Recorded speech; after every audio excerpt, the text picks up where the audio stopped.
I put my arm out across the jet bridge doorway, and I did not move it. The woman in front of me had her boarding pass in her hand, ready to scan, and I looked her straight in the eye and said she was not getting on that plane. Behind her, the line had already started backing up. My supervisor came jogging down from the counter, and I heard him before I even turned around, asking me what I thought I was doing, holding up an entire flight for one passenger. I told him she was not boarding. He reached over and tore my badge right off my uniform, right there at the gate, in front of 40 people still waiting to board. I still did not move my arm. Nobody understood why a brand new gate agent would throw away her job over a woman she had never met. Not yet. Before I keep going, I want to say something to whoever is watching this. If you have ever noticed something nobody else could see and had to decide whether it was worth losing everything to say something about it, this channel is for you. I put up a story like this every week about ordinary people who paid a real price for trusting what they knew before anyone else believed them. If that sounds like you, hit subscribe. It genuinely helps more than you would think. Okay, let me take you back to the beginning of that shift. My name is Mara Whitfield, and at the time all of this happened, I worked as a gate agent for a regional airline called Continental Ridge, out of a mid-size airport in the Midwest. I am not going to name the exact city, partly out of habit from working in the industry, and partly because it does not really matter where it happened. What matters is what I saw, and what I did about it, and what it cost me to do it. That shift was not my first week, but it was close. I had gone through training. I had shadowed 2 other agents for a stretch, and this was one of the first days I was working a boarding gate mostly on my own, with my supervisor checking in from the counter every so often rather than standing over my shoulder. His name was Frank Delgado, and I want to be clear about something right away because I know how these stories usually go. Frank was not a bad man. He was not lazy, he was not careless, and he was not the kind of person who enjoyed pulling rank on anyone, let alone a new hire. He had been doing this job for 11 years. He knew the schedules. He knew the aircraft. He knew exactly how many minutes a delay would cost the airline and how that number would look on a report somewhere far above both of us. Everything Frank did that day, he did because it was the reasonable thing to do with the information he had. I need you to hold on to that because it becomes important later. The flight that afternoon was a short one, just under 2 hours, heading to a connecting hub. Boarding started on time. Group by group, people filed past me down the jet bridge, and for the most part, it was the kind of shift that blurs together. Rolling bags, families trying to keep track of small children, someone always searching their pockets for a boarding pass they had already scanned once. I like that rhythm, honestly. There is something calming about watching a line of strangers move steadily toward where they are supposed to be. The woman came through with one of the later boarding groups. I did not know her name yet, not until I pulled her reservation up afterward, but I will call her by it now to make this easier to follow. Her name was Renata. She was maybe 50, dressed like someone traveling for something ordinary, a cardigan, flat shoes, a single rolling suitcase, and a tote bag over one shoulder. Nothing about her should have stood out. Hundreds of people who look exactly like that walk through airports every single day without anyone giving them a second glance, and under any normal circumstance, I would not have given her one either. What caught my attention first was small, almost nothing. As she approached the podium, she shifted her tote bag from her right shoulder to her left, and when she did, she winced, just barely, the kind of wince you would miss completely if you were looking down at a screen instead of at the person in front of you.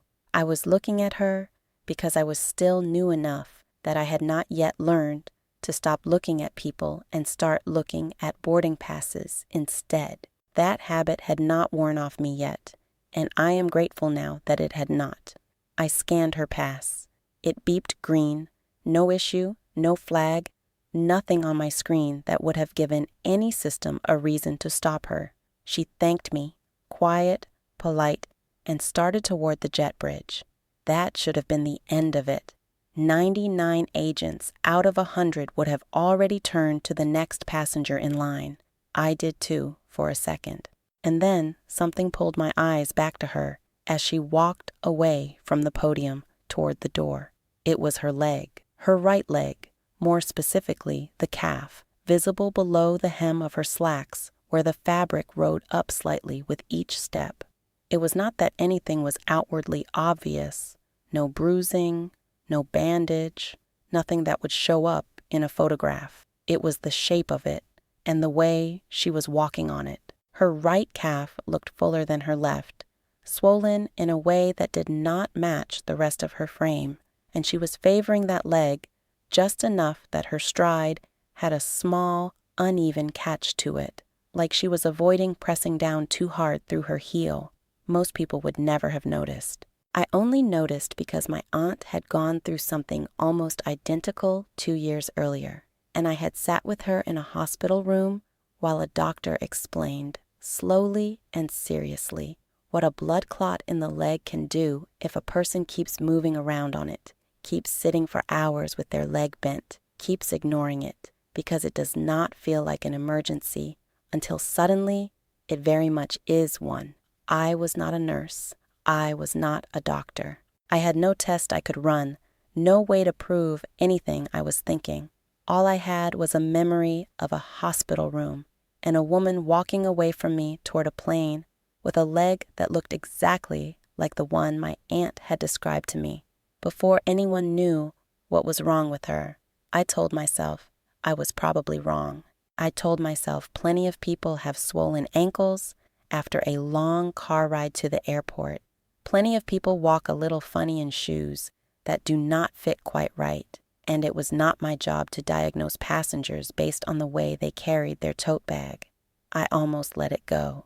I actually turned my attention to the next passenger in line, scanned 2 more boarding passes, watched 2 more people disappear down the jet bridge behind Renata, but I kept glancing toward the doorway, and when I looked again, I saw her pause, just inside the jet bridge, not far from where I was standing, and press her free hand flat against her chest, just for a second, like she was trying to catch a breath that was not coming easily. Then she kept walking. She did not call out. She did not ask for help. She just kept moving toward the aircraft door like everyone else, because that is what you do when a line is moving and there are people behind you and nobody around you seems to think anything is wrong. Something in me would not let that go. It was not a hunch in the mysterious sense, not some feeling I could not explain even to myself. It was closer to recognition, like watching a scene I had already lived through once, playing out again in front of me with a different face attached to it. I remembered my aunt saying that toward the end, before anyone caught it, she had felt short of breath in a way she kept explaining away as nerves, as being tired, as anything other than what it actually was. I stepped out from behind the podium and walked down the jet bridge after her. By the time I caught up to her, she was near the end of the bridge, close enough to the aircraft door that the flight attendant checking passes could see both of us. I said her name from her boarding pass, quiet, not trying to make a scene, and asked if she was feeling all right, if her leg had been bothering her. She looked startled, then a little embarrassed, and said it was nothing, just swelling from sitting too long. The last few days, she got that sometimes she would be fine once she was off her feet on the plane. I asked if she had trouble breathing sometimes too. Her face changed when I said that, just slightly, like I had said something she had not told anyone else out loud. That was when I made the decision that ended my shift, and very nearly my career. I put my arm out across the doorway in front of her, the same arm I told you about at the start of this, and I said she was not getting on that plane, not until someone looked at her leg. And that is when I heard Frank's voice behind me, coming fast down the jet bridge, already asking me what exactly I thought I was doing. Frank did not yell, not at first. That was not his way. He came to a stop beside me, glanced at Renata, then at the line of passengers still waiting behind her, then back at me, and asked, in a voice that was firm but not unkind, why I was holding up boarding for a passenger who had already been cleared through the gate. I told him I thought something was wrong with her leg, that I thought it might be serious, that I did not think she should be getting on an airplane for 2 hours without someone checking her first. Frank looked at Renata. He asked her directly if she was feeling all right, if she needed medical attention. Renata, to her credit, was honest, though I could tell she was uncomfortable being the center of this conversation in the middle of a jet bridge with a line of strangers watching. She said her leg had been a little swollen the last couple of days, that she got that sometimes when she traveled, that she really did feel mostly fine and just wanted to get home. She had a connection to make, she said. She had somewhere to be. I want you to understand what this looked like from where Frank was standing, because it matters. He was not looking at a woman who was struggling to stand, who was pale, who was gasping for air in front of him. He was looking at a passenger who was speaking clearly, standing on her own, mildly annoyed, insisting she was fine, telling him in her own words that she wanted to board. He had a flight that was already running 4 minutes behind schedule, 40 more passengers behind her waiting to get on, a connecting hub 2 hours away that had its own schedule depending on this aircraft landing on time, and a brand new gate agent who could not point to anything on a screen, any document, any doctor, any actual evidence, who was instead pointing to the shape of a stranger's calf muscle and asking him to trust her over the passenger's own account of her own body. If I had been standing in Frank's shoes that day, with 11 years of experience and none of what I had seen with my aunt, I believe I would have made the exact decision he made. He told me, gently at first, to let her board. I said I could not do that. He told me again, a little sharper this time, that I needed to step aside, that this was not my call to make, that a passenger who says she is fine and wants to fly gets to fly. I said I understood that, and I still was not moving my arm. That is when his patience ran out, and I do not blame him for it even now. He said, loud enough that people 3 or 4 rows back in line could hear him, that I was holding up an entire flight because I had decided, with no medical training and no evidence, that I knew this woman's body better than she did. He said if I would not move, he would have to treat this as a serious breach of procedure. I told him I understood that too, and I still did not move. Frank reached over and unclipped my badge from where it was fastened near my collar, pulling it off in one motion, and told me I was suspended from the gate, effective immediately, that we would sort out the rest of it after the flight departed, and that right now he needed me to step back and let him handle boarding. I stepped back. I did not fight him on the badge, but I did not step far enough back to let Renata pass either. I stood just off to the side of the doorway, and I looked at her, and I asked her again, quietly this time, just between the two of us, if she was having any trouble catching her breath. She hesitated, and in that hesitation, something shifted in her face, the kind of look someone gets when they have been telling themselves a story for 3 days, and someone else just said the one sentence that made the story stop holding together. She said that actually, yes, a little, since that morning. She had thought it was just anxiety about the flight. She travels for work fairly often, she said, and she gets nervous before flights, always has. And she had told herself the tightness in her chest was nothing more than that. Frank heard that too. I watched it land on him, the same way it had landed on me a few minutes earlier, except he was hearing it filtered through 11 years of having seen exactly 0 medical emergencies begin this way at his gate, compared to my one very specific, very personal memory of watching it happen to someone I loved. He paused. He did not immediately change his mind, and I want to be honest about that, because this is not a story where the authority figure instantly sees the light the second a nervous passenger admits to shortness of breath.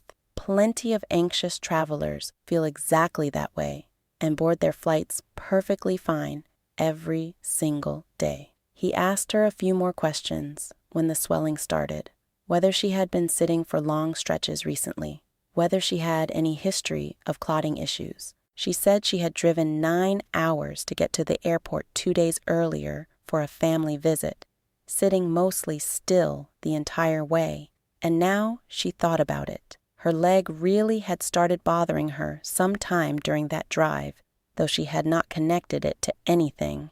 I could see Frank running the calculation in his head, the same one I imagine every gate agent runs 100 times a shift without ever having to act on it. Passenger says she is fine. Passenger also says something that does not entirely support fine. Flight is late. Line is backed up. A brand new employee with no medical background is standing there insisting on something with no way to prove it. He made the decision that any experienced professional would have made in his position. He told Renata that if she wanted to board, she was welcome to board, that this was her choice to make about her own body, and he asked me to step aside for good this time and let her make it. I did not step aside. And this is where I have to tell you the part of this story that I have never fully explained to anyone, not even Frank, not for a long time afterward, because I did not entirely understand it myself in the moment. I was not thinking about procedure or my job or what would happen to me in the next 10 minutes.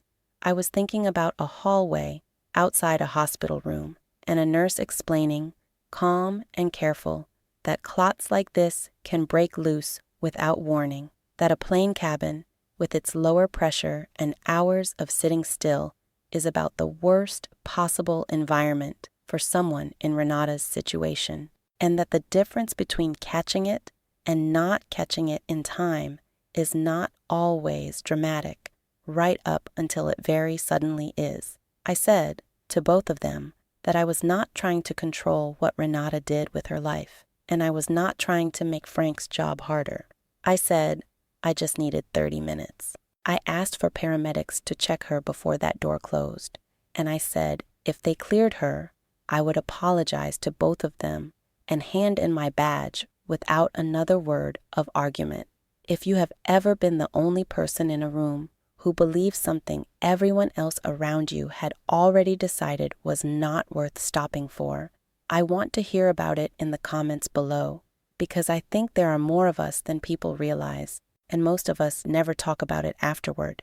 Frank looked at his watch. He looked at the growing line behind us, and then he did something I did not expect, something that told me more about the kind of man he actually was than the fact that he had just torn the badge off my uniform 10 minutes earlier. He picked up his radio and called it into operations, requesting a medical evaluation at the gate while telling me, in a voice that had gone quiet and tired rather than angry, that this had better be worth what it was about to cost both of us.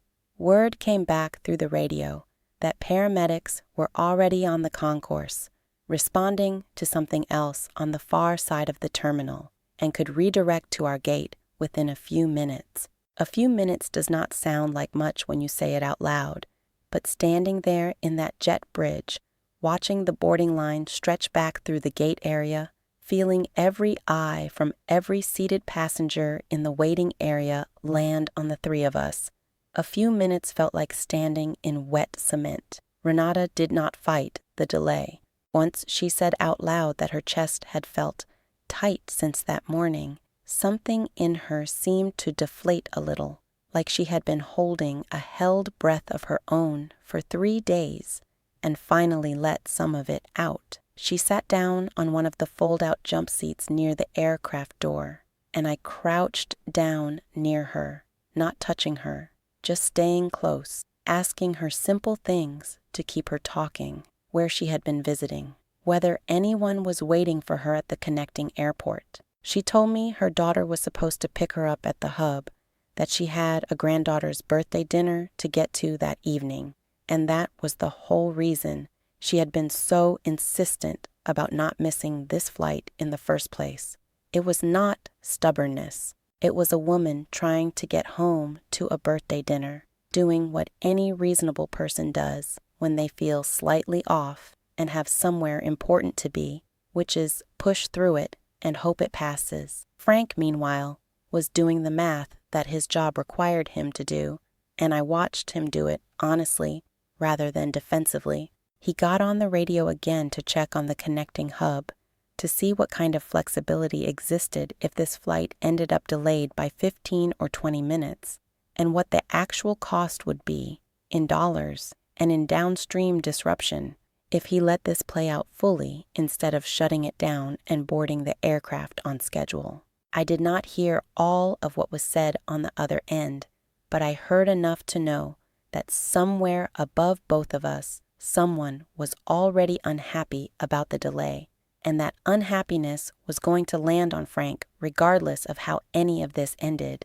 He looked at me at one point while we were both just standing there waiting, and he said something I have thought about many times since. He said that in 11 years, he had pulled dozens of passengers aside for dozens of reasons: missing documents, mismatched names, passengers who seemed intoxicated, passengers having panic attacks at the gate, and every single one of those situations had something concrete attached to it that he could point to and explain to his own supervisors afterward. He said what made this one different was that I was asking him to delay an entire aircraft based on the way a woman was standing. He was not saying it to be cruel. He was saying it because it was true, and because he genuinely did not know in that moment whether he was watching a new employee with unusually sharp instincts or a new employee who was about to end her career over nothing at all,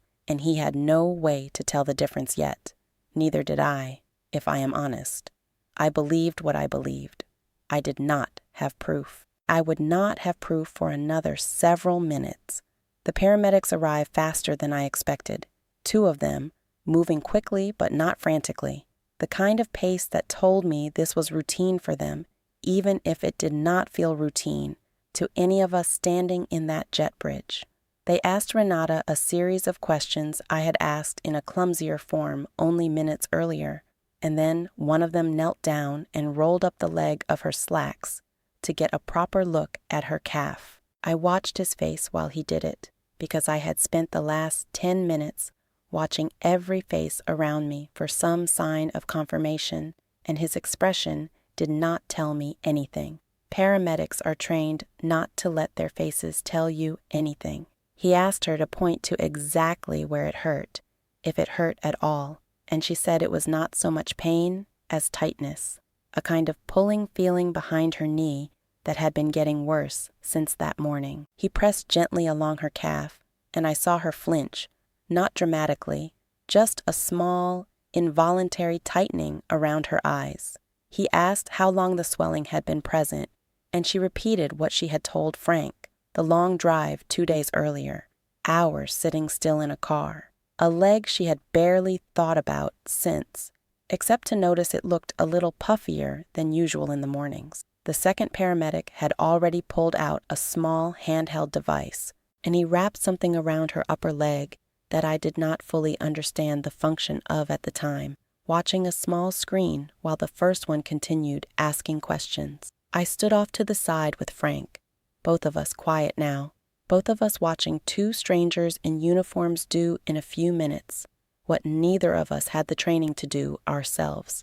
The first paramedic looked up at his partner, and something passed between them, a look I could not read, but could tell mattered. He turned to Renata and told her, calmly, in the voice people use when they do not want to alarm someone, but also do not want to understate something serious, that they were seeing signs consistent with a deep vein thrombosis in her right leg, and that given the swelling, the tenderness, and what she had described about her breathing that morning, he did not think it was safe for her to fly. Not that day, not until she had been properly evaluated at a hospital, because if that clot were to move, particularly during a flight, the consequences could be severe. I did not say anything. I did not look at Frank, and I did not look for any kind of vindication in his face, because in that moment, none of that mattered to me at all. What mattered was watching Renata go pale in a completely different way than she had been pale from embarrassment a few minutes earlier. Watching her hand come up to rest against her own chest again, this time not out of nerves, but out of something closer to fear. Finally hearing out loud the thing her own body had apparently been trying to tell her for 3 days. The paramedics moved quickly after that, in the efficient, unhurried way people move when they have done something like this hundreds of times before and know exactly how much time actually matters versus how much time only feels like it matters. They asked Renata if she could stand, helped her to her feet, and told her they wanted to get her to the hospital right away for imaging to confirm what they were seeing and to start treatment if it was needed, because the kind of clot they suspected could become dangerous quickly if it were left alone, and there was no version of that risk worth taking just to make a connecting flight. Renata looked over at me while they were getting the wheelchair positioned near the jet bridge doorway. She did not say anything dramatic. She just looked at me for a second, the way you look at someone when you are trying to figure out how they knew something about you that you had not fully admitted to yourself yet. And she said quietly that she was sorry for arguing with me earlier, that she had thought I was overreacting, that she really had believed the tightness in her chest was nothing more than nerves about the flight.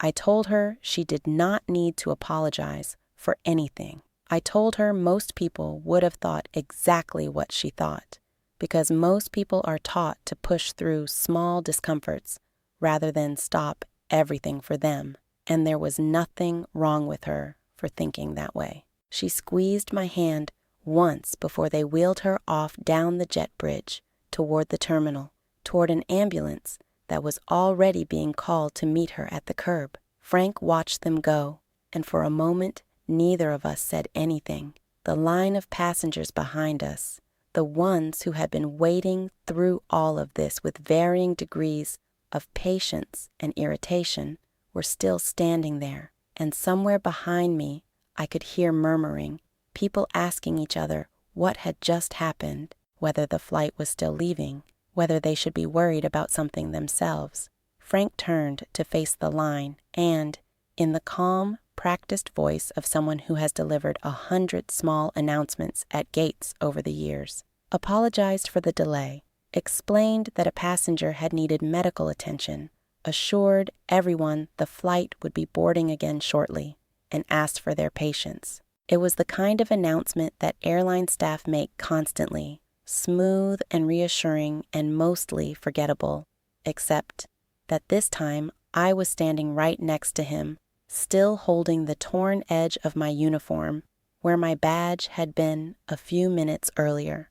Once the line started moving again, and passengers began filing past us onto the aircraft, Frank turned to me. He did not immediately say anything about what had just happened. He looked tired, more than angry, the particular tiredness of someone who has just watched 2 versions of the same event collide in front of him and is still sorting out which one turned out to be true. He asked me how I knew, not accusingly, genuinely. He wanted to understand what I had seen that he had not, because in 11 years of doing this job, nothing in his training or his experience had ever taught him to look at the shape of someone's calf muscle as a reason to stop a flight.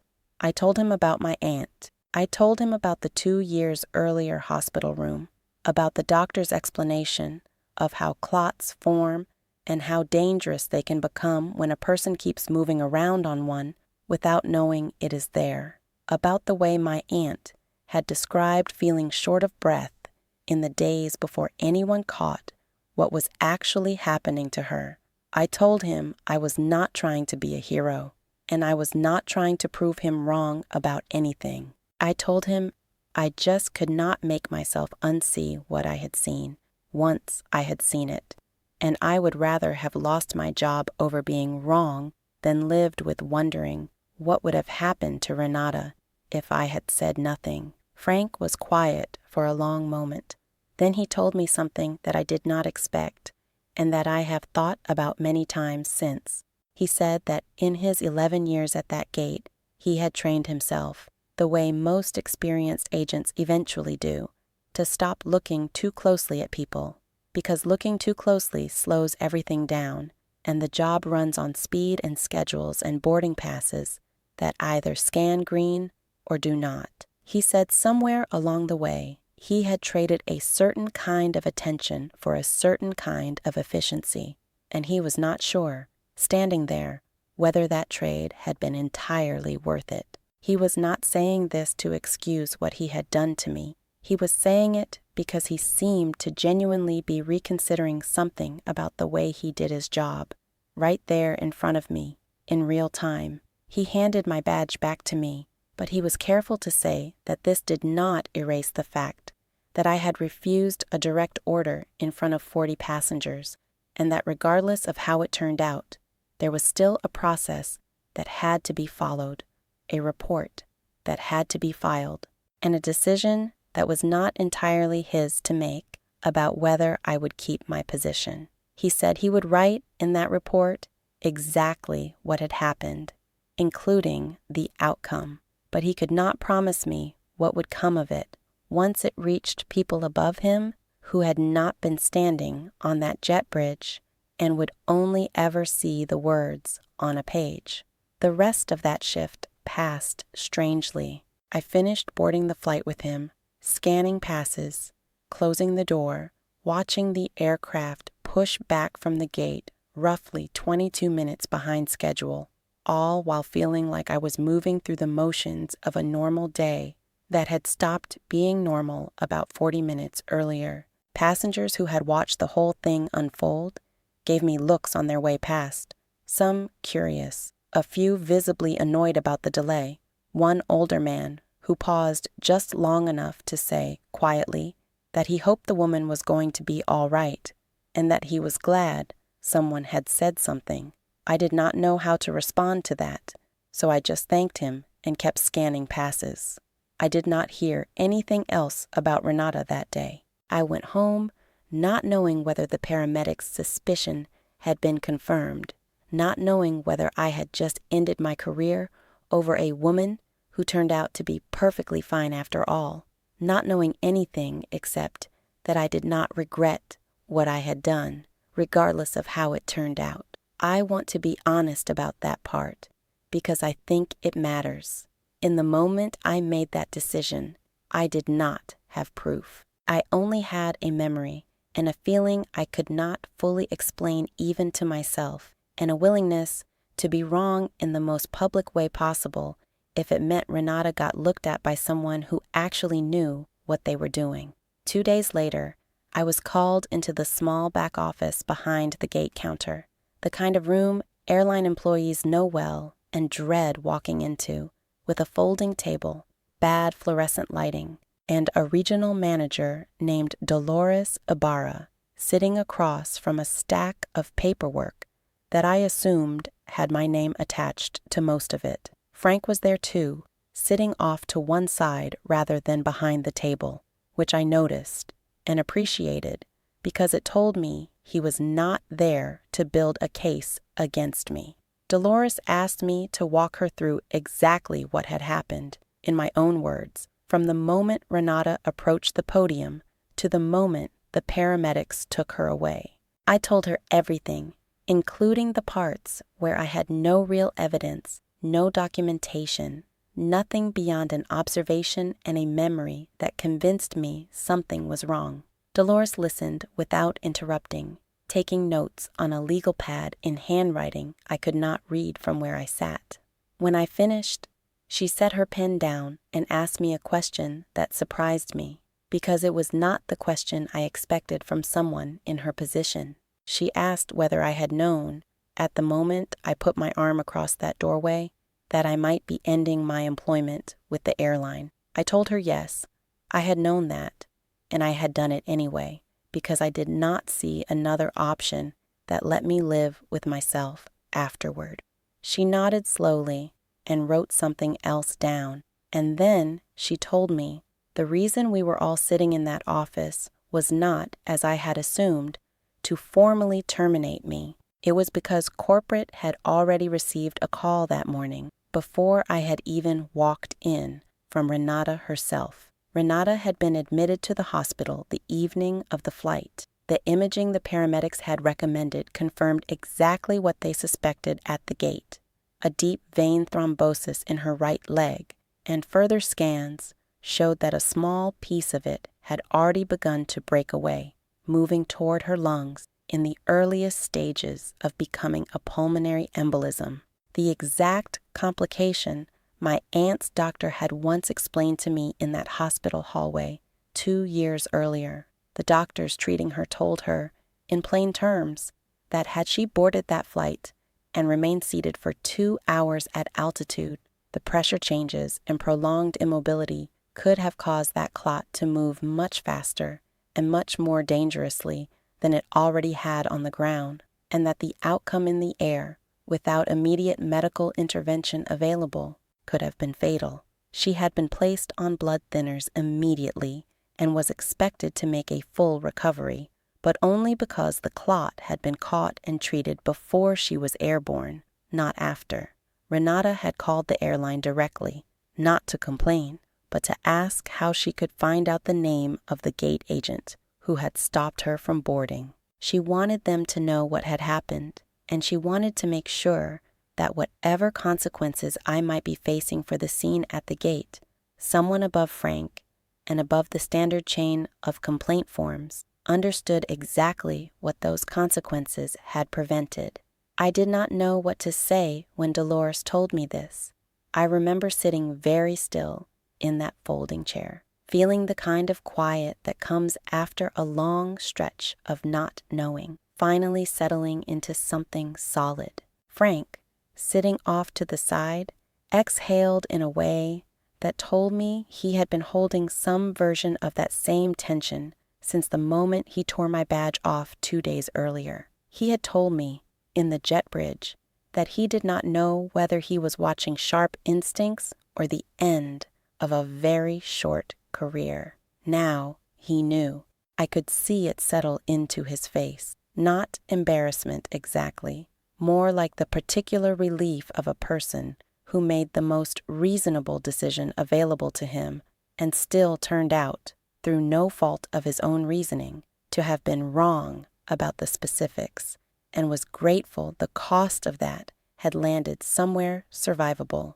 Dolores told me that the formal write-up regarding my refusal to follow a direct supervisor instruction would remain in my file, because procedure required it regardless of outcome, but that it would be accompanied by a second document, a commendation, acknowledging that my actions had very likely prevented a life-threatening medical event on board one of the airline's aircraft. She said something else too, something that stuck with me more than the commendation did.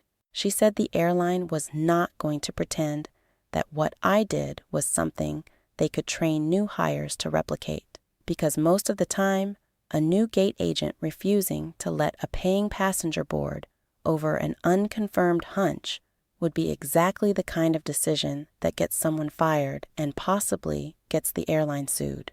She said what happened with Renata was not proof that I had been right to trust my instincts in general. It was proof that, in this one specific case, my instincts happened to be right, and that the version of events where they were wrong would have looked identical right up until the actual color, and Frank would have been entirely justified in the write-up he had already started drafting before Renata's call came in. I have thought about that distinction many times since, because I think it is the part of this story that most people skip over when they tell stories like this one. It would be easy to walk away from what happened and conclude that the lesson is trust your gut, no matter what anyone tells you. But that is not actually what I learned. What I learned is that sometimes you see something nobody else around you can see, and you have no way to prove it in the moment, and you have to decide what you are willing to risk to act on it anyway, fully understanding that you might be wrong, and that being wrong would not make you foolish. It would just make you someone who tried to help and happened to get it wrong. Renata being right did not retroactively make my decision safe. It only made it visible. Frank's decision to trust the passenger's own account of her body was not reckless simply because it happened to conflict with the correct answer. Both of us made the most defensible choice available to us with what we actually knew, and only one of those choices turned out to align with what was true. I went back to my regular schedule after that meeting, and for a while, things at the gate felt almost normal again, except that Frank started doing something I had never seen him do before. At least, not that I had noticed. He started looking at passengers a little longer before waving them through, not suspiciously, just attentively. The way someone looks at something after they have been reminded that looking closely occasionally matters more than moving quickly. He never said it out loud, and I never asked him about it directly, because I think some lessons are better left unspoken between two people who both already understand them. About 3 weeks after the incident, I received a card at the gate, left with the front desk staff, addressed to me by name. It was from Renata. She wrote that she was recovering well, that her doctors had told her the timing of her diagnosis had made all the difference, and that her granddaughter's birthday dinner, the one she had been so determined not to miss, had happened without her that week, but that she had been there for the next one instead, and everyone after that. She wrote that she had thought about that conversation on the jet bridge many times since, and that what stayed with her most was not that I had been right, but that I had been willing to be the only person in that entire boarding line who was willing to say something was wrong, even though everyone else, herself included, wanted very badly for the line to just keep moving. I kept that card in the drawer of the podium at my gate for the rest of the time I worked there, and eventually I moved it to a drawer at home, and it is still there now, a little worn at the corners from being taken out, and read more times than I would probably admit to anyone. I stayed at Continental Ridge for almost 3 more years after that shift. I never had another moment quite like it, not exactly, though there were smaller ones along the way. Times I found myself looking a little longer at a passenger, asking one extra question I did not strictly need to ask, because some part of me had learned that the extra 10 seconds it costs to really look at someone is rarely the reason anything goes wrong, and is sometimes the only reason it does not. Frank and I worked together for 2 more years before he transferred to a hub closer to his family, and before he left, he told me something I have never forgotten. He said that most of the mistakes he had made in his career were not mistakes of judgment. They were mistakes of speed, decisions made correctly according to every rule he had, but made too fast to catch the one thing that did not fit the pattern. He said watching that jet bridge taught him to slow down in a way 11 years of training never had. People sometimes ask me, when I tell this story, how I knew for certain that something was wrong with Renata, as if there was some clean, provable thread I followed from the first glance to the final diagnosis. There was not. What I had was a shift in her shoulder, a wince I almost missed, a hand pressed briefly against her chest, and a memory of a hospital hallway that would not let me look away. None of that would have held up as evidence anywhere. It only held up because I was willing to stand in that doorway and find out, in front of 40 strangers and a supervisor who had every reasonable justification to write me up on the spot, whether what I thought I saw was actually there. I do not tell this story because I think everyone should ignore their supervisors or hold up boarding lines based on a feeling.